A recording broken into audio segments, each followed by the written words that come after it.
नमस्कार दोस्तों, divine academy में आपका स्वागत है। स्टूडेंट्स, आज हम एक नया टॉपिक स्टार्ट करने वाले हैं जिसका नाम है वित्त के स्रोत। Source of finance. वित्त के स्रोत, सोर्स ऑफ फाइनेंस। तो ये क्या है, किस तरह से इन्हें परिभाषित किया गया है, इनका वर्गीकरण क्या है, इनमें अंदर क्या क्या आते हैं, इन्हीं की आज हमने को चर्चा करनी। तो सबसे पहले वित्त क्या है, फाइनेंस क्या है, तात्पर्य क्या है, व्यवसाय में इसका क्या महत्व है, इसका अरेंजमेंट व्यवसाय में कैसे कैसे होता है, प्रत्येक वित्त के स्रोत के क्या फायदे हैं, क्या इसके नुकसान है, कौन सा वित्त का स्रोत कौन से संस्थान के लिए अच्छा है, आदि की चर्चा हम यहां पर करेंगे। चूंकि एक प्रशासनिक अधिकारी होने के नाते आपका जो पोस्ट है वो कुछ सरकार का प्रतिनिधित्व भी करेगा कि अमुक सरकार ने अमुक कंपनी में शेयर खरीद रखे हैं। तो हो सकता है आपकी पोस्टिंग ऐसी जगह हो जाए जहां पर आपको उन खरीदे हुए शेयर का प्रतिनिधित्व करना है, रिप्रेजेंटेशन करना है। तो ऐसी स्थिति में जहां जिस संस्था में आप डिप्यूट होंगे उस संस्था में वित्त के कई स्रोत होंगे और उनका विश्लेषण कर आपको सरकार के नजरिए से सोचना है और नए डिसीजन लेने होते हैं। तो सबसे पहले वित्त होता क्या है, वित्त का तात्पर्य क्या है, फाइनेंस का मतलब क्या है, उसको समझेंगे। तो साधारण शब्दों में इसका मतलब है वित्त का, फाइनेंस का, कि जैसे मनुष्य शरीर में रक्त का महत्व है वैसे ही व्यवसाय में वित्त का महत्व है। मनुष्य शरीर में जैसे रक्त का महत्व है, ब्लड का महत्व है, मज्जा का महत्व है, वैसे ही एक बिजनेस में वित्त का महत्व है। बिना ब्लड के एक मनुष्य चल नहीं सकता, तो बिना फाइनेंस के, बिना वित्त के एक बिजनेस चल नहीं सकता। मेरे ख्याल से आपको वित्त से व्यवसाय का लिंकअप हल्का फुल्का समझ में आ गया होगा कि मनुष्य शरीर में जैसे खून है वैसे ही बिजनेस में वित्त है। मनुष्य को चलने फिरने काम करने के लिए खून की आवश्यकता होती है। खून नहीं होगा मनुष्य जीवित नहीं रह पाएगा, काम नहीं कर पाएगा। वैसे ही ये वित्त है। वित्त मतलब फाइनेंस है। इसका तात्पर्य है कि यदि एक व्यवसाय में वित्त नहीं हो तो व्यवसाय संचालित नहीं हो पाएगा। तो आसान शब्दों में इसकी परिभाषा यह है कि किसी उपक्रम, किसी कंपनी, किसी संस्था के उद्देश्यों की पूर्ति करने के लिए एवं संस्था को सुचारू रूप से चलाने के लिए जिस धन की आवश्यकता होती है उसे हम वित्त कहते हैं। वापस से सुनिए, किसी संस्था को, किसी कंपनी को, किसी उपक्रम को सुनियोजित तरीके से संचालित करने के लिए, सिस्टमेटिक तरीके से रन करने के लिए एवं इसके उद्देश्यों की पूर्ति करने के लिए जिस धन की आवश्यकता होती है उस धन को वित्त कहा जाता है, फाइनेंस कहा जाता है। इसके बिना एक व्यवसाय काम नहीं कर सकता, क्योंकि काम करने के लिए पैसा चाहिए, नई मशीन खरीदने के लिए पैसा चाहिए, कर्मचारियों को मजदूरी देने के लिए पैसा चाहिए, किराए की बिल्डिंग लेने के लिए एडवांस देना पड़ता है, हर महीने किराया देना पड़ता है, बिजली का बिल चुकाना पड़ता है, विज्ञापन खर्चा करना पड़ता है, दुनिया भर के अन्य खर्चे करने के बाद आप एक व्यवसाय को रन कर पाते हो। यदि आप व्यवसाय में कुछ डालो ही नहीं तो धन कहां से प्राप्त होगा। किसी ने खूब कहा है कि यदि आपको मछली पकड़नी है, आपको कुछ प्राप्त करना है, तो पहले अपने कांटे में चारा डालना पड़ता है। तो चारा नहीं डालोगे मछली प्राप्त नहीं होगी। वैसे ही व्यवसाय में धन नहीं लगाओगे तो धन कहां से प्राप्त होगा। तो मेरे ख्याल से वित्त का मोटा मोटा मतलब आपके दिमाग में फिक्स हो गया होगा कि जैसा मनुष्य शरीर में रक्त का महत्व है वैसा ही किसी व्यवसाय में वित्त का महत्व है। किसी व्यवसाय को सुचारू रूप से संचालित करने के लिए और उसके उद्देश्यों की प्राप्ति के लिए जिस धनराशि की आवश्यकता होती है उसे टेक्निकल रूप में वित्त कहा जाता है। तो बाय द वे एग्जाम में वित्त की परिभाषा आ जाए 15 शब्दों की, तो ये ही परिभाषा आपको लिखनी है।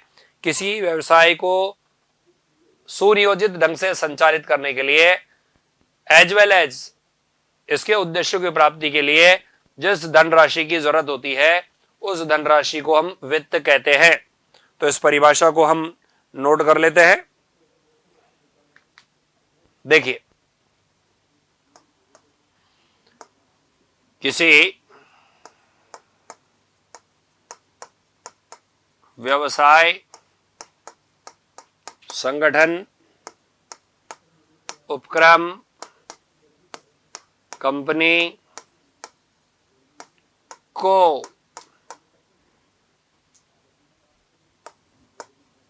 सुनियोजित ढंग से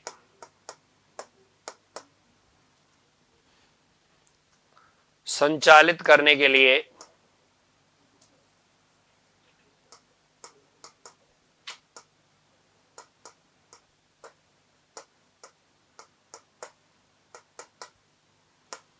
एवं इसके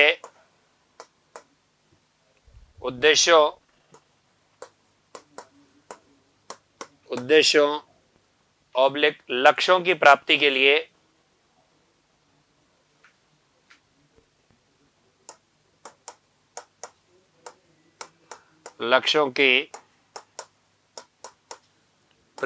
लिए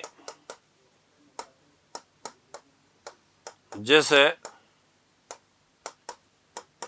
धनराशि की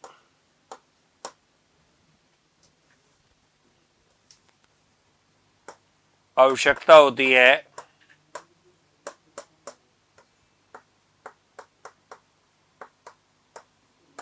उसे वित्त फाइनेंस कहा जाता है। उसे वित्त कहा जाता है, फाइनेंस कहा जाता है।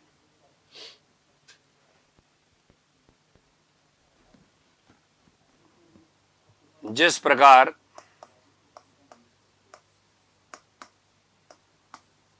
मनुष्य के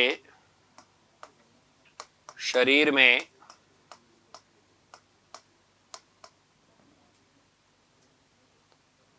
रक्त का महत्व है,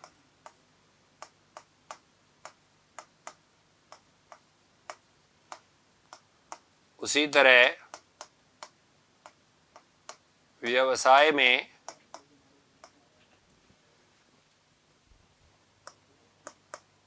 वित्त का महत्व है। मनुष्य शरीर में रक्त, व्यवसाय में वित्त, दोनों में तैयार है। नेक्स्ट, वित्त का वर्गीकरण।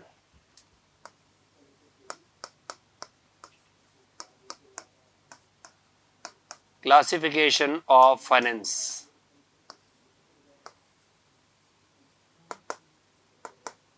क्लासिफिकेशन ऑफ फाइनेंस क्या होता है भाई? वित्त का वर्गीकरण क्या है, क्या मतलब है, क्या अभिप्राय है? तो आपको मैं बता दूं कि वित्त का वर्गीकरण कई आधारों पर किया जाता है। समय के आधार पर किया जाता है, सोर्स के आधार पर किया जाता है, कई आधारों पर इसका वर्गीकरण किया जाता है। समय के आधार पर यदि हम वर्गीकरण की चर्चा करें तो एक तो होता है दीर्घकालीन वित्त, एक होता है मध्यमकालीन वित्त और एक आता है अल्पकालीन वित्त। दीर्घकालीन वित्त का मतलब है जब वित्त का उद्देश्य, वित्त का जो समयावधि है, फाइनेंस का जो पर्पज है, उसे लेते समय यह डिसाइड किया जाए कि इसका रीपेमेंट दीर्घकालीन अवधि के बाद चुकाएंगे और लगभग मोर देन 5 ईयर के बाद चुकाएंगे। तो ऐसे वित्त के स्रोत को हम दीर्घकालीन वित्त का स्रोत कहते हैं। और इस वित्त का प्रयोग दीर्घकालीन परियोजनाओं जैसे मशीनरी खरीदने, लंबे प्रोजेक्ट आदि के लिए किया जाता है। तो हम बात करें समय अवधि के आधार पर वित्त का वर्गीकरण, तो एक तो होता है दीर्घकालीन वित्तीय स्रोत, एक होता है मध्यमकालीन वित्तीय स्रोत और एक होता है अल्पकालीन वित्तीय स्रोत। तो ऐसे वित्तीय स्रोत जिनका देयता अवधि, रीपेमेंट पीरियड 5 साल से ज्यादा अवधि का हो, तो उसे हम दीर्घकालीन वित्तीय स्रोत बोलते हैं। इसका प्रयोग नए प्रोजेक्ट लगाने, अनुसंधान करने, मशीनरी वगैरह करने के लिए किया जाता है। एग्जाम्पल इसके है शेयर और डिबेंचर। देन दूसरे वित्तीय स्रोत आते हैं मध्यमकालीन वित्तीय स्रोत, medium term source of finance. Medium term source of finance ऐसे वित्तीय स्रोत होते हैं जिनकी देयता अवधि 1 साल से ज्यादा और 5 साल तक होती है। 1 साल से तो ज्यादा बट 5 साल तक होती है, और इनका प्रयोग मरम्मत और अनुरखाव और छोटे स्तर पर विकास और विस्तार हेतु किया जाता है। Repair and maintenance and short stage पर विस्तार के लिए किया जाता है।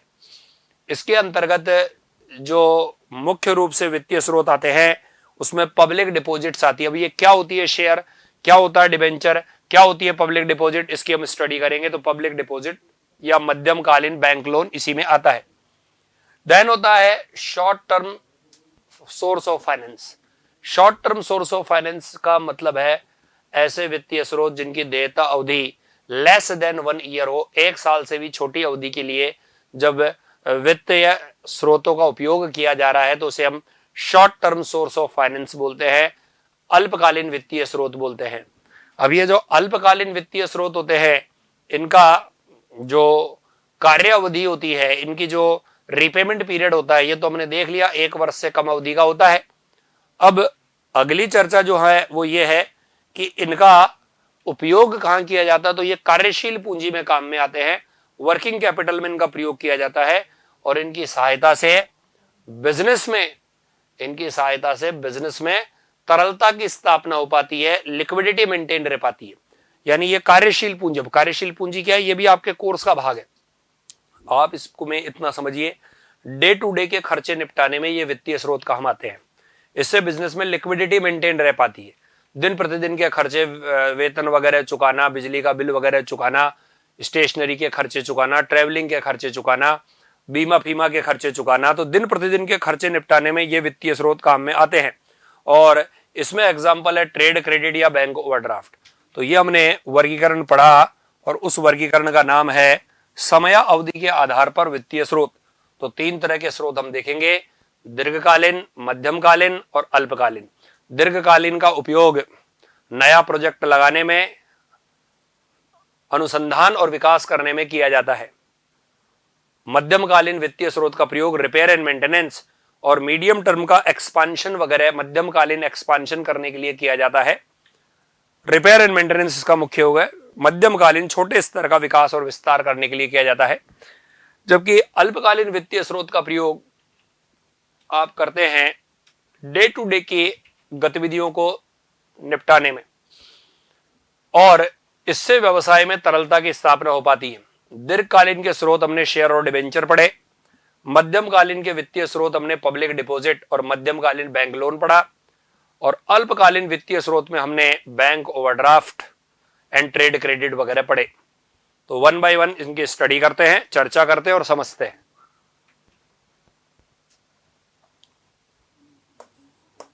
समय के आधार पर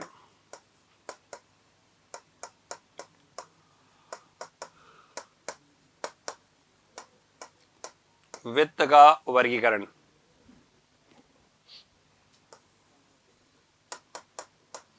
समय के आधार पर वित्त का वर्गीकरण। इसमें आप एक चीज नोट करेंगे कि समय के आधार पर वित्तीय विवरण 3 प्रकार के होते हैं। समय के आधार पर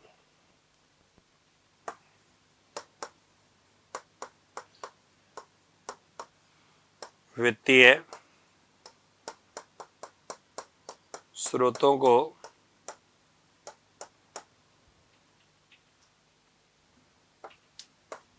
तीन भागों में बांटा गया है।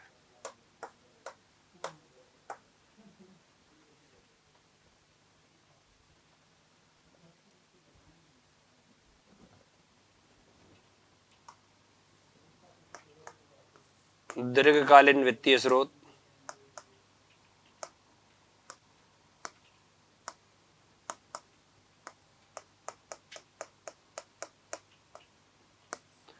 Long term source of finance,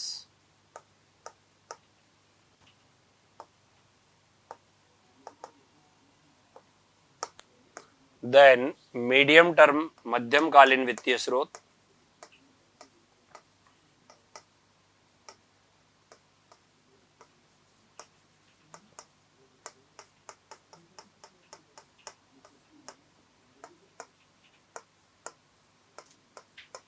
medium term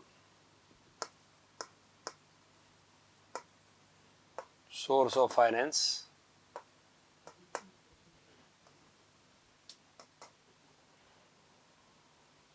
अल्पकालीन वित्तीय स्रोत,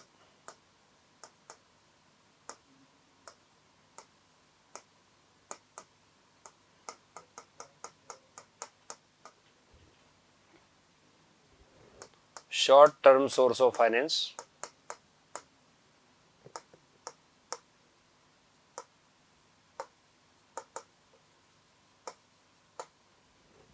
अल्पकालीन वित्तीय स्रोत।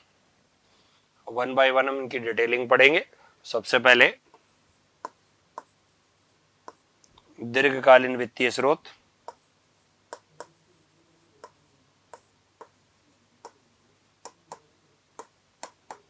इसे हम बोलते हैं long term source of finance.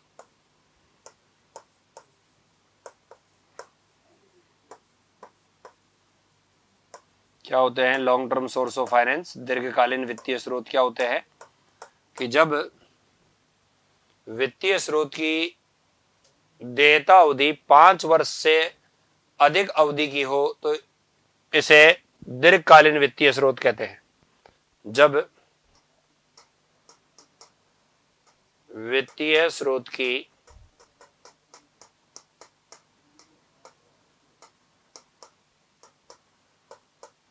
देयता अवधि, वित्तीय स्रोत की देयता अवधि 5 वर्ष से अधिक की हो, 5 वर्ष से अधिक की हो तो इसे दीर्घकालीन वित्तीय स्रोत कहते हैं। दीर्घकालीन वित्तीय स्रोत कहते हैं। देयता अवधि 5 साल से ज्यादा की है तो इसे दीर्घकालीन वित्तीय स्रोत कहते हैं। एग्जाम्पल, अच्छा पहले एग्जाम्पल से पहले इनका उपयोग, ये वित्तीय स्रोत, ये वित्तीय स्रोत नया प्रोजेक्ट लगाने, अनुसंधान करने के प्रयोग में लिया जाता है। ये वित्तीय स्रोत नया प्रोजेक्ट स्थापित करने व अनुसंधान करने के प्रयोग में आता है।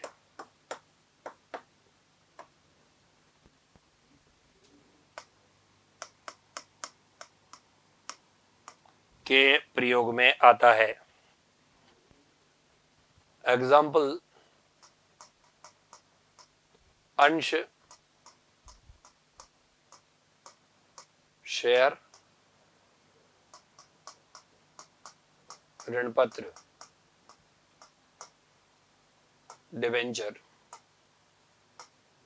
शेयर और दूसरा क्या लिखा? Debenture.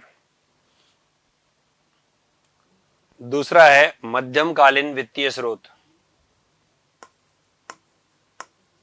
मध्यमकालीन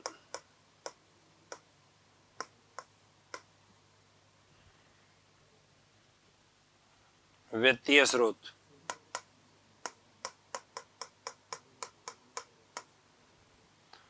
medium term source of finance.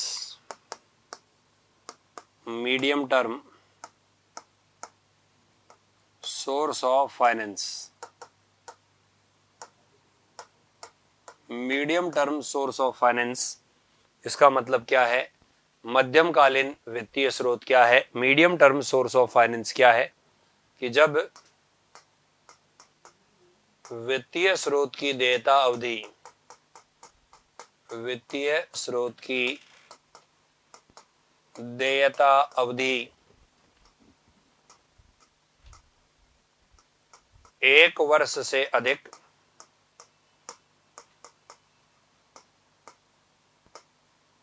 लेकिन 5 वर्ष से कम हो, लेकिन 5 वर्ष से कम हो, तो इसे मध्यमकालीन वित्तीय स्रोत कहते हैं।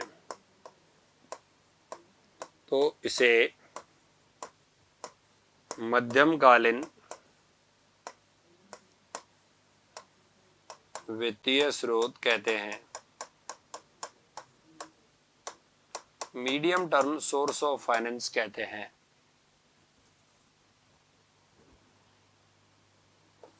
इसका उपयोग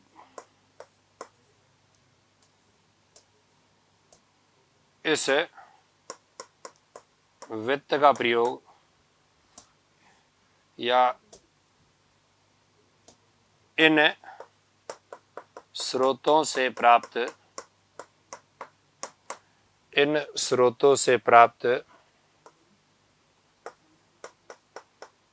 वित्त का प्रयोग, इन स्रोतों से प्राप्त वित्त का प्रयोग मरम्मत एवं अनुरखाव, मरम्मत एवं अनुरखाव, इंग्लिश में बोलते हैं रिपेयर एंड मेंटेनेंस एक्सपेंसेस,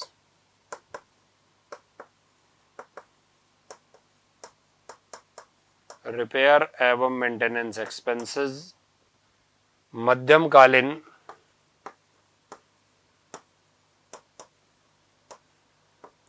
विकास एवं विस्तार हेतु किया जाता है। मध्यमकालीन विकास व विस्तार हेतु किया जाता है। मीडियम टर्म के विकास और विस्तार के लिए किया जाता है। तो यह मध्यमकालीन वित्तीय स्रोत, कि मध्यम काल में विकास हो जाए, विस्तार हो जाए, रिपेयर मेंटेनेंस में medium term source of finance का प्रयोग किया जाता है। अब यदि हम इसके एग्जाम्पल देखें तो एग्जाम्पल में है पब्लिक डिपॉजिट। ये क्या है, इसकी चर्चा पूरी की जाएगी। पब्लिक डिपॉजिट, सार्वजनिक जमा क्या है, किस तरह से प्राप्त की जाती है, किसके लिए उपयोगी है, कब ज्यादा लाभप्रद है। और एक है medium term bank loan. Medium term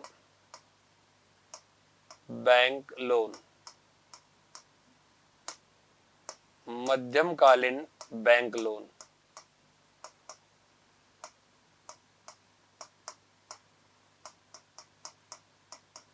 मध्यमकालीन bank ऋण। ओके, ये हो गया मीडियम टर्म बैंक लोन। तीसरा है अल्पकालीन वित्तीय स्रोत।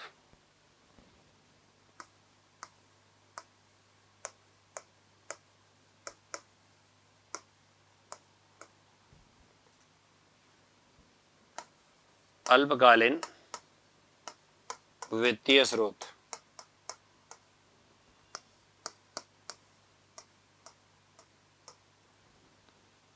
Medium term source of finance, अल्पकालीन वित्तीय स्रोत।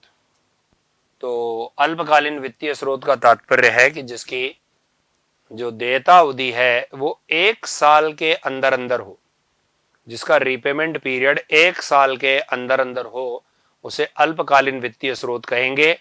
और यह संस्था में कार्यशील पूंजी का निर्माण करता है, संस्था में तरलता की स्थिति को मेंटेन करता है, संस्था में दिन प्रतिदिन के खर्चों में उल्लाई रखता है, आराम से चुकाए जा सकते हैं।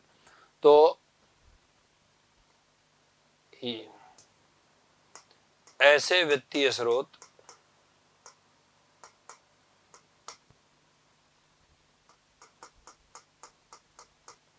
जिनकी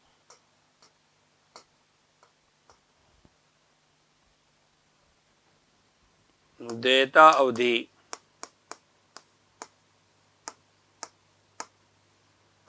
रिपेमेंट पीरियड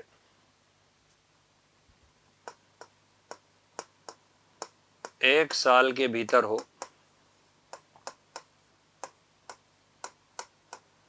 रिपेमेंट पीरियड 1 साल के भीतर हो।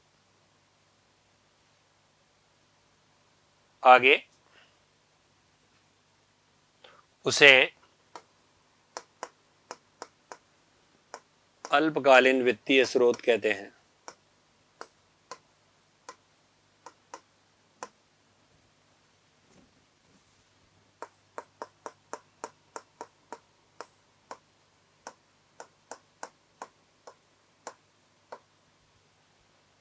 अल्पकालीन वित्तीय स्रोत कहते हैं।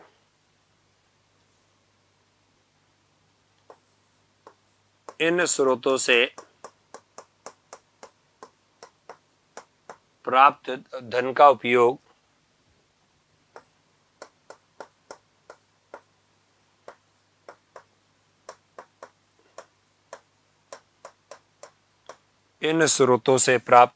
उपयोग कार्यशील पूंजी के निर्माण में किया जाता है। कार्यशील पूंजी के निर्माण में किया जाता है। इसकी सहायता से व्यवसाय में तरलता बनी रहती है।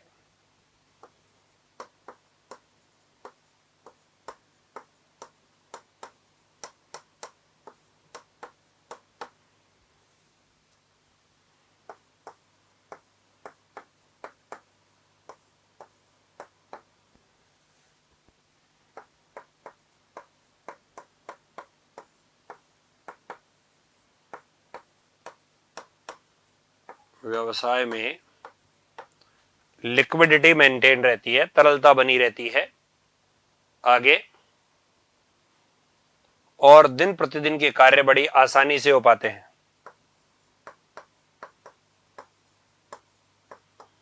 दिन प्रतिदिन के कार्य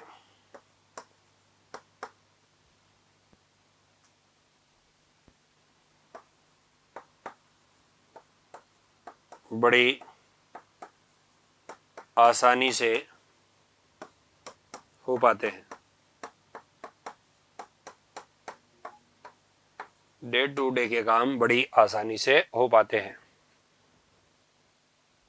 उदाहरण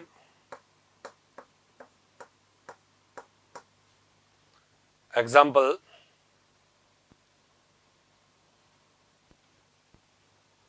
वेतन चुकाना,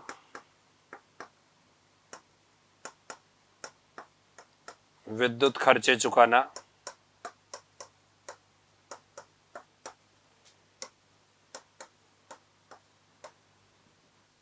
किराया, बीमा, खर्च चुकाना।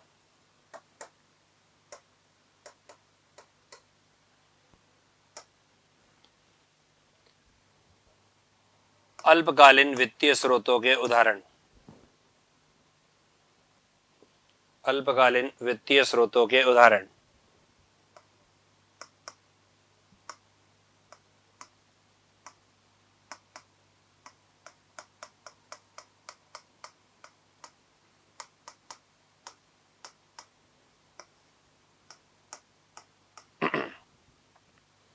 तो अल्पकालीन वित्तीय स्रोत के उदाहरण क्या हैं? एक तो बैंक अधिविकर्ष,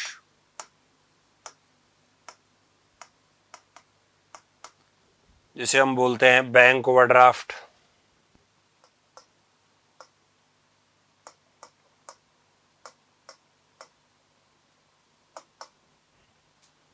एक ट्रेड क्रेडिट,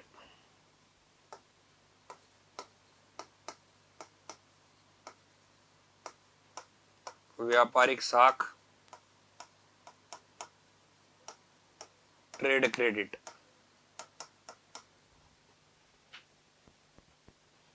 तो ये हमने मध्यमकालीन अल्पकालीन वित्तीय स्रोतों के उदाहरण बताए। तो हमने सबसे पहले वित्तीय स्रोतों का वर्गीकरण समय के आधार पर किया, जिसमें दीर्घकालीन देखे, उसके उपरांत हमने मध्यमकालीन देखे, उसके उपरांत हमने अल्पकालीन देखे। दीर्घकालीन की देयता अवधि 5 साल से ज्यादा की देखी, मध्यमकालीन की देयता अवधि 1 साल से ज्यादा लेकिन 5 साल तक देखी, और अल्पकालीन की देयता अवधि हमने 1 साल से कम अवधि की देखी। देन उसके उपरांत प्रयोग जो था वो एक में प्रोजेक्ट लगाने में, एक में था रिपेयर एंड मेंटेनेंस में, और एक में था दिन प्रतिदिन के खर्चे निपटाने में। एक का उदाहरण था शेयर डिवेंचर, एक का उदाहरण था मध्यमकालीन बैंक लोन या पब्लिक डिपॉजिट, और एक में था बैंक ओवरड्राफ्ट या ट्रेड क्रेडिट। तो हम चाहें तो तीनों का एक कंपैरेटिव चार्ट भी बना सकते हैं, जिससे आपको याद करने में आसानी होगी।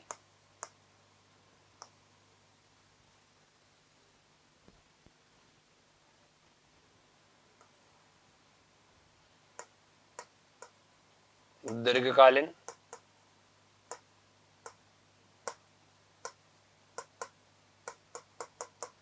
वित्तीय स्रोत, मध्यमकालीन,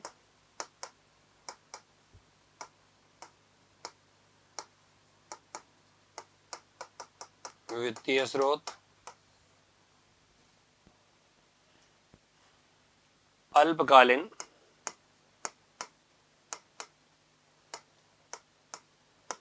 वित्तीय स्रोत।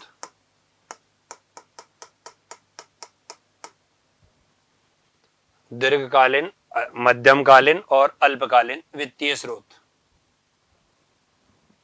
सबसे पहले यदि हम बात करें तो देयता अवधि, देयता अवधि, रीपेमेंट पीरियड,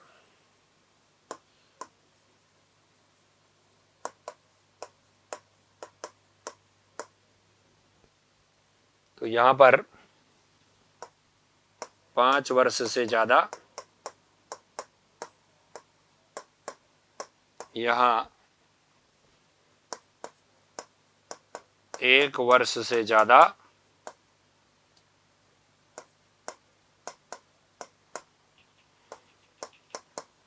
लेकिन 5 वर्ष तक,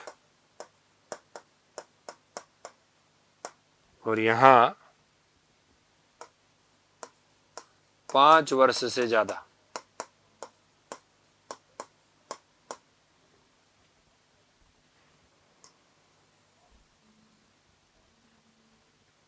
नंबर 2, उपयोग, प्रयोग। इनसे जो वित्त हो प्राप्त होगा उसका प्रयोग कहां किया जाएगा? नया प्रोजेक्ट लगाने, अनुसंधान करने, और इसका मरम्मत व अनुरखाव, मरम्मत व अनुरखाव। अल्पकालीन विकास विस्तार, विकास व विस्तार, और यहां कार्यशील पूंजी के निर्माण में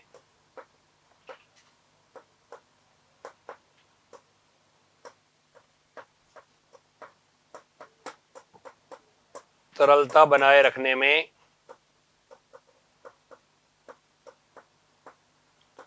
और दिन प्रतिदिन के खर्चों के भुगतान में,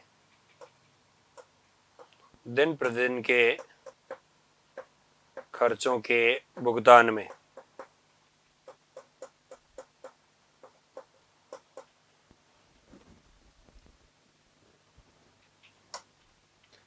एक अंतर और है, और वो है एग्जाम्पल, उदाहरण।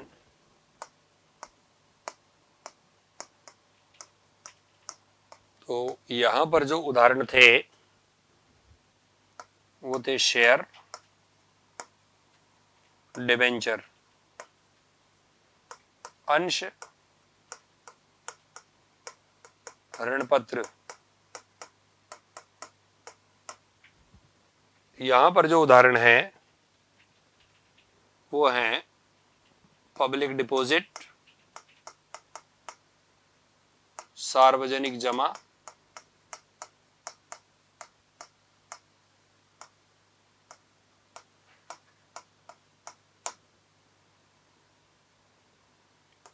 मध्यमकालीन बैंक ऋण।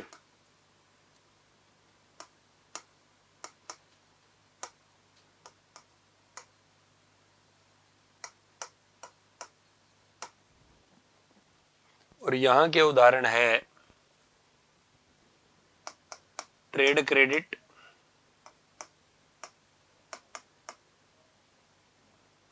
बैंक ओवरड्राफ्ट, बैंक अधिविकर्ष,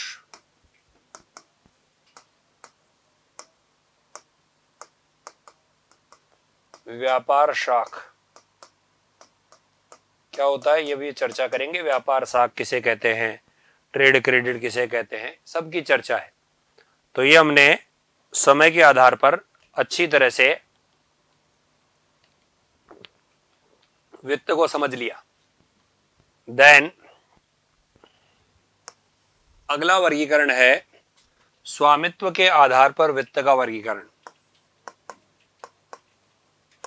स्वामित्व के आधार पर वित्त का वर्गीकरण।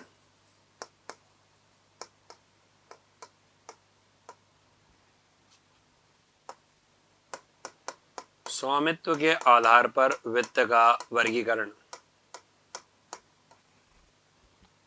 क्लासिफिकेशन ऑफ फाइनेंस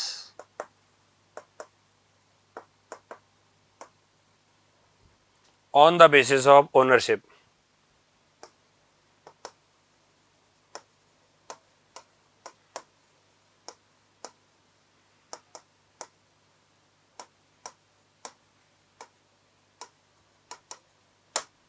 ओनरशिप के बेसिस पर वित्त का वर्गीकरण, फाइनेंस के बेसिस पर वित्त का वर्गीकरण। देखते हैं, समझते हैं, ज्ञान करते हैं। तो स्टूडेंट्स, ऐसा है स्वामित्व के आधार पर वित्त के वर्गीकरण में ऐसा है, दो तरह के वित्तीय स्रोत हैं। एक तो है इंटरनल और एक है एक्सटर्नल। आंतरिक वित्तीय स्रोत और बाह्य वित्तीय स्रोत। वापस से सुनिए, स्वामित्व के आधार पर वित्त के दो स्रोत है, इंटरनल सोर्स, एक्सटर्नल सोर्स। आंतरिक वित्तीय स्रोत, बाह्य वित्तीय स्रोत। आंतरिक वित्तीय स्रोत का मतलब इंटरनल सोर्स ऑफ फाइनेंस का मतलब ऐसे वित्तीय स्रोतों से है जिसमें संस्था के, संगठन के, कंपनी के मालिकों द्वारा अभिदान किया जाता है। जब संस्था के मालिक, कंपनी के मालिक, ऑर्गेनाइजेशन के मालिक स्वयं पैसा संस्था में डालते हैं तो वह वित्त का स्रोत आंतरिक वित्तीय स्रोत कहलाता है। आंतरिक वित्तीय स्रोत में संस्था के मालिकों द्वारा संस्था में पैसा लगाया जाता है, और इसका सबसे बेस्ट और वन एंड ओनली एग्जाम्पल वो है शेयर। अंश जो है वो आंतरिक वित्तीय स्रोत का उदाहरण है। इसके अलावा रिटेन्ड अर्निंग, प्रतिधारित आय, यह भी आंतरिक स्रोत का ही एक एग्जाम्पल है। देन चर्चा होती है बाह्य वित्तीय स्रोत। तो बाह्य वित्तीय स्रोत का मतलब क्या होता है? तो बाह्य वित्तीय स्रोत का मतलब होता है कि ऐसे वित्तीय स्रोत जिसमें बाहर के व्यक्ति से पैसा लिया जाता है और वो संस्था के काम में आता है। जैसे ऋण पत्र से आया पैसा बाह्य वित्तीय स्रोत है, जनता से जमाएं बाह्य वित्तीय स्रोत है, पब्लिक डिपॉजिट्स बाह्य वित्तीय स्रोत है, इसके अलावा बैंक लोन बाह्य वित्तीय स्रोत है, व्यापारिक साख बाह्य वित्तीय स्रोत है। तो बाह्य वित्तीय स्रोत का तात्पर्य वित्त के ऐसे स्रोत से है जिसमें बाहरी व्यक्ति यानी जो संस्था के मालिक है उनको छोड़कर बाहर के लोगों से यदि संस्था धन प्राप्त करे और उसका प्रयोग व्यवसाय संचालन में लक्ष्य की पूर्ति हेतु करे तो वो एक्सटर्नल सोर्स ऑफ फाइनेंस कहलाता है। तो देखते हैं, एक तो आंतरिक वित्तीय स्रोत,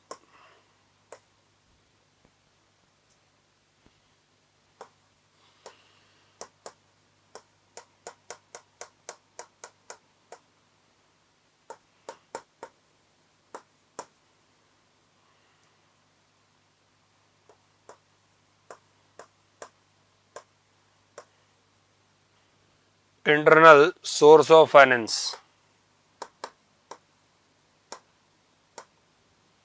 इंटरनल सोर्स ऑफ फाइनेंस, आंतरिक वित्तीय स्रोत।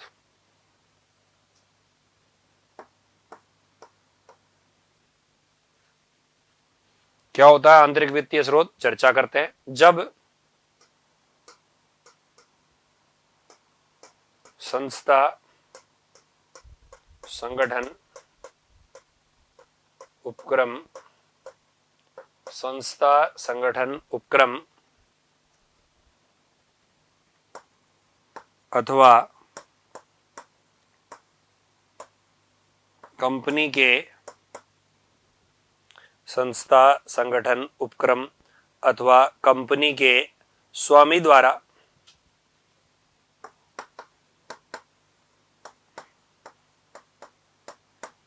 व्यवसाय में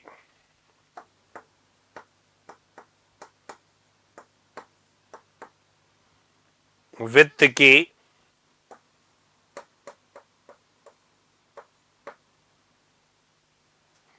पूर्ति की जाती है,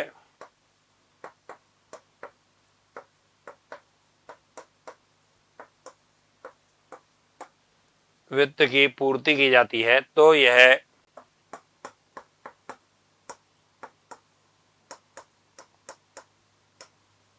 आंतरिक वित्तीय स्रोत कहलाता है। तो यह आंतरिक वित्तीय स्रोत कहलाता है, इंटरनल सोर्स ऑफ फाइनेंस कहलाता है। एग्जाम्पल,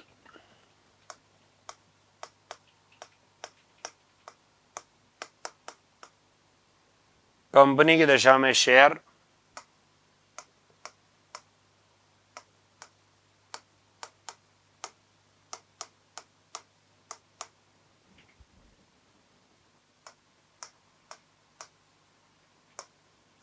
प्रतिधारित आय,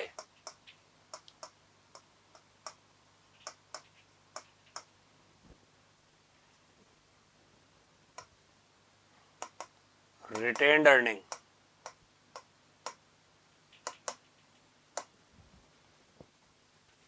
प्रतिधारित आय, यह आंतरिक वित्तीय स्रोत। देन बाह्य वित्तीय स्रोत, एक्सटर्नल सोर्स ऑफ फाइनेंस, बाह्य वित्तीय स्रोत।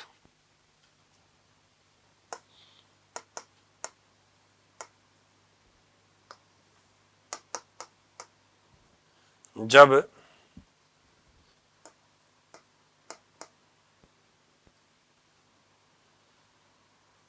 संस्था के स्वामी के अतिरिक्त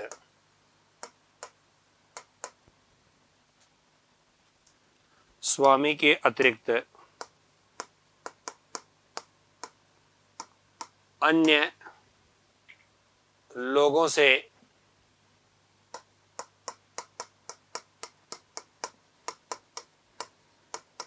बाह्य पक्षकारों से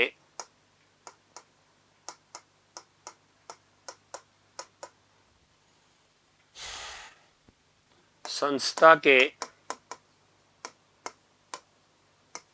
वित्त की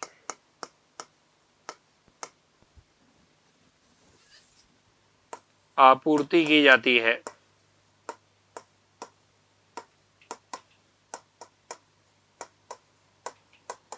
तो इसे वित्त का बाह्य स्रोत कहते हैं।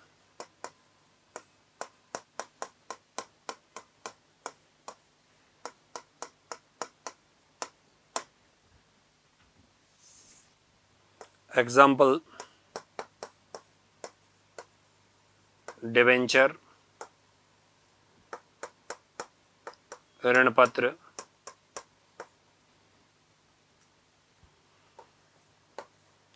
Public deposit,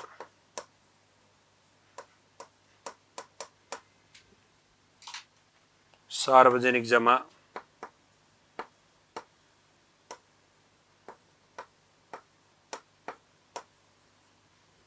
next bank overdraft,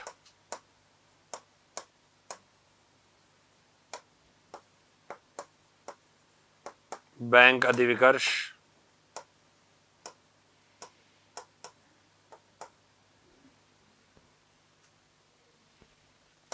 trade credit,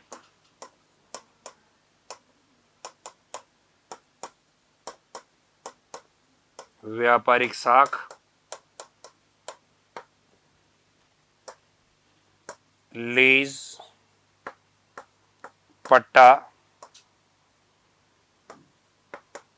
ADR, GDR,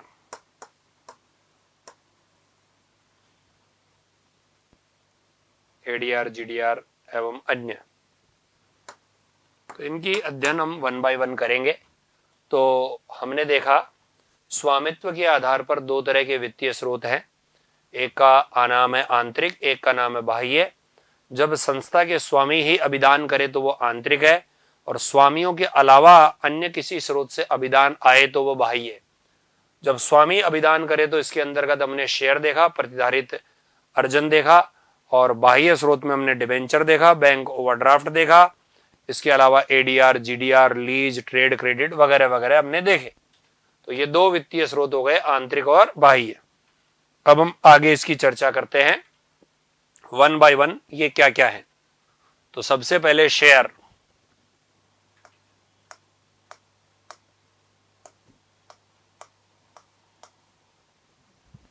share जिसे हम बोलते हैं अंश।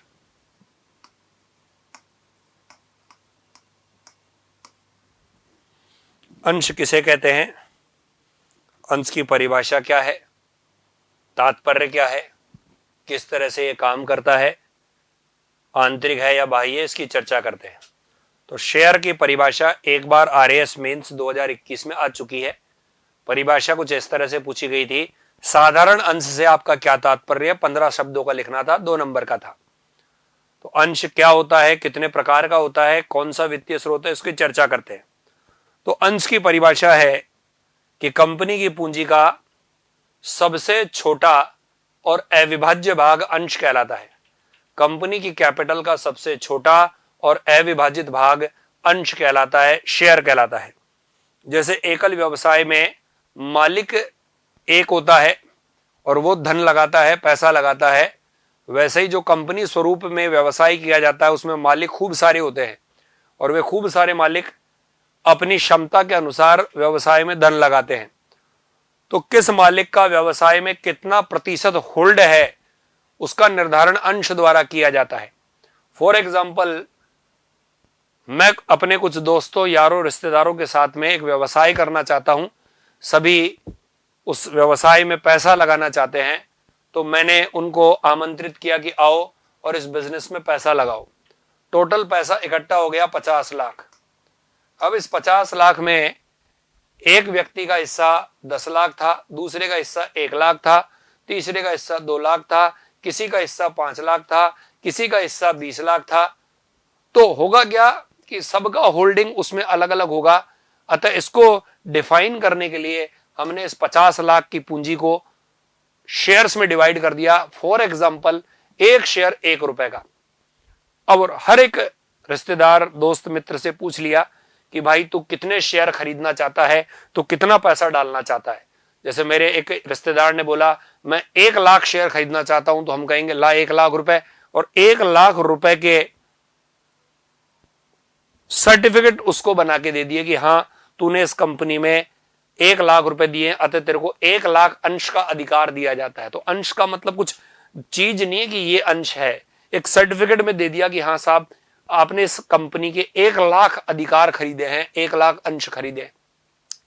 सपोज कीजिए शेयर 10 रुपए का होता तो एक अंश 10 रुपए में जारी होता, तो अंश का मतलब क्या है कि कंपनी का पूंजी का सबसे छोटा भाग जिसे आगे और डिवाइड नहीं किया जा सकता उसे हम शेयर कहते हैं। इसकी सहायता से हम ये पता लगा सकते हैं कि इस कंपनी में जो हजारों मालिक हैं उनमें से किस मालिक का कितना प्रतिशत हिस्सा अधिकार में है, कितने प्रतिशत भाग का वो मालिक है। जैसे फॉर एग्जांपल इस 50 लाख रुपए में मैंने इस कंपनी में 25 लाख लगा रखे थे, तो मैं क्या बोलूंगा, इस पूरे व्यवसाय का आधा तो मैं मालिक हूं, क्योंकि मैंने पूरी पूंजी में से 25 लाख रुपए लगा रखे हैं। तो 25 लाख जब मैंने लगा रखे हैं तो आधा मालिक मैं हूं। किसी व्यक्ति ने सपोज कीजिए 5 लाख लगा रखे हैं, तो वो क्या बोलेंगे, 10% का मालिक मैं हूं। मैं बोलूंगा 50% का मालिक मैं हूं। तो अंश इसी चीज को अभिव्यक्त करने के काम में आते हैं कि आप कितने प्रतिशत के मालिक हैं। यह वित्त का दीर्घकालीन स्रोत है, यह वित्त का आंतरिक स्रोत है। पहली बात, यह वित्त का कौन सा स्रोत है, दीर्घकालीन, यानी इसे कंपनी के जीवन काल में लौटाने की आवश्यकता नहीं है, लेकिन कुछ अंशों में जीवन काल में लौटाया जाता है, उसकी भी हम चर्चा करेंगे। और ये आंतरिक स्रोत है, यानी इसमें पैसा मालिकों द्वारा दिया जाता है, तो ये एक वित्त का आंतरिक स्रोत है। तो दीर्घकालीन और आंतरिक अंश दो प्रकार के होते हैं। एक तो होते हैं इक्विटी शेयर, एक होते हैं प्रेफरेंस शेयर। क्षमता अंश, साधारण अंश, एक अधिमान अंश, पूर्वाधिकार अंश। तो हम इनकी चर्चा करेंगे 1 बाय 1। सबसे पहले अंश।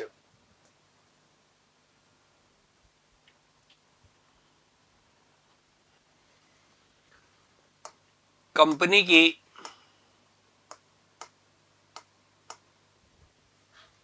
पूंजी का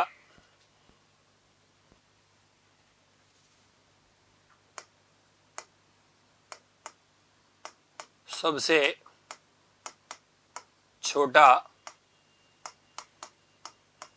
एवं अविभाजित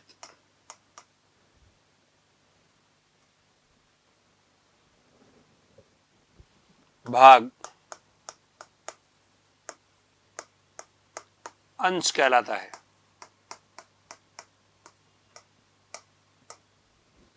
कंपनी की पूंजी का सबसे छोटा और अविभाजित भाग शेयर कहलाता है।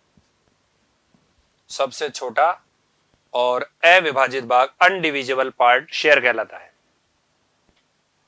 यह वित्त का दीर्घकालीन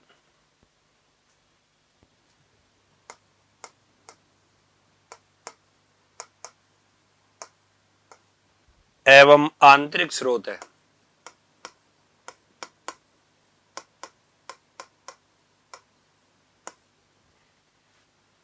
दीर्घकालीन और आंतरिक स्रोत है। नेक्स्ट,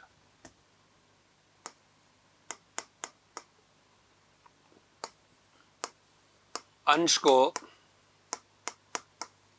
मुख्य रूप से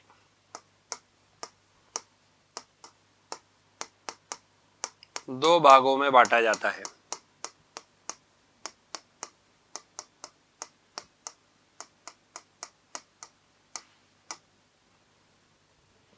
नंबर 1, अधिमान अंश।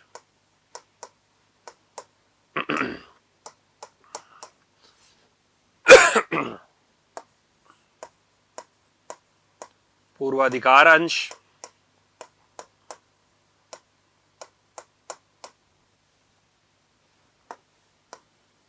Preference share.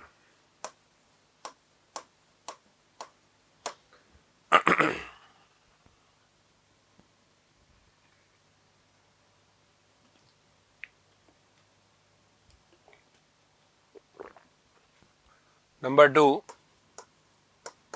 समता अंश। साधारण अंश।